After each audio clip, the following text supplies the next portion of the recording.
गुज़िश्ता दिनों मेरी नज़र से एक अजीब तहरीर गुजरी जिसमें यह सवाल किया गया था कि मरने के बाद अगर पता चला कि नाउज़ुबिल्लाह अल्लाह का वजूद ही नहीं है तो क्या होगा। इस मुनफरिद सवाल करने वाले की ज़िंदगी इस सवाल का बेहतरीन जवाब सुनने के बाद कैसे बदल कर रह गई, इसका हाल जानने के लिए और इस सवाल का मुकम्मल जवाब जानने के लिए ये वीडियो आखिर तक लाजमी देखें।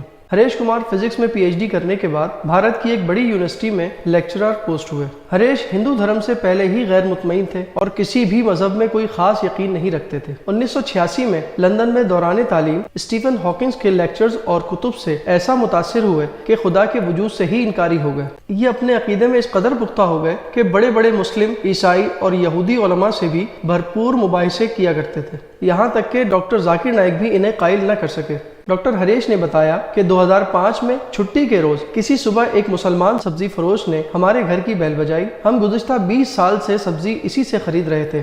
उस दिन मैंने उसे चाय की ऑफर की तो उसने कबूल कर ली। मैंने हस्बे आदत खुदा या अल्लाह के वजूद पर इससे बहस शुरू कर दी। 30 मिनट की गुफ्तगू से मालूम हुआ कि वो सीधा साधा मुसलमान है जो महज 5 वक्त की नमाज पढ़ता है। हाँ, वो सौदे में बहुत ही खरा, साफगो और ईमानदार था। माल निहायत बेहतरीन और वो भी मुनासिब दाम पर बेचता था। गुफ्तगू के इख्तिताम पर चलते हुए इस सादा लो सब्जी फरोश ने एक ऐसी बात कही जिसने मेरी जिंदगी ही बदल कर रख दी। कहने लगा, डॉक्टर जी, तुमने खुद बोला कि हजारों साल से इंसानी तारीख में पैगंबरों की कहानियां चल रही हैं और सब के सब एक अल्लाह और जन्नत दोज़ख की बात करते हैं, लेकिन साइंस मरने के बाद के हालात का जवाब नहीं देती। तो अब इंसानों के लिए 2 ही इम्कानात हैं। पहला ये कि नाउज़ुबिल्लाह अल्लाह का वजूद नहीं है, दूसरा ये कि अल्लाह का वजूद वाकई है। डॉक्टर जी, अब बात यह है कि अगर तो अल्लाह का वजूद न हुआ तो मरने के बाद हम दोनों बराबर होंगे, लेकिन अगर आगे जाकर अल्लाह मौजूद हुआ तो फिर आप तो धर लिए जाएंगे। लिहाजा दोनों सूरतों में फायदे में कौन हुआ आप खुद ही फैसला कर लेना।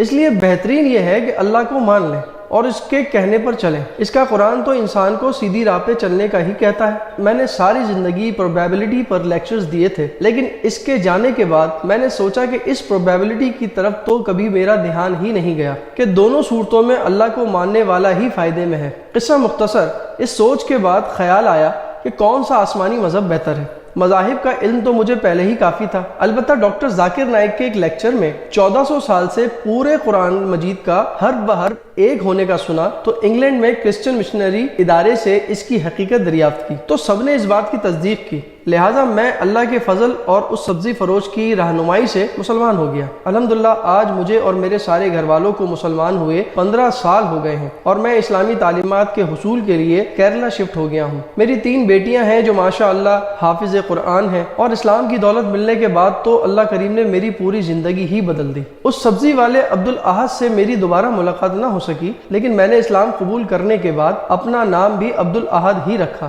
क्योंकि वो एक सच्चा मुसलमान था। अल्लाह ताला कभी कभी डॉक्टर जाकिर नाइक जो काम नहीं कर पाते वो एक सब्जी वाले से ले लेते हैं, क्योंकि अल्लाह ने तो अपना काम लेना है और वो किसी से भी कोई भी काम लेने पर कादिर है। इसके साथ ही सैयद फरहान अली को अगली वीडियो तक के लिए इजाजत। और अगर मेरी ये वीडियो आपको पसंद आई हो तो इसे लाइक करके कमेंट सेक्शन में अपनी राय से जरूर आगाह करें ताकि ऐसी मजीद वीडियोस बनाने के लिए मेरी हौसला अफजाई हो सके। Thank you very much. Allah Hafiz.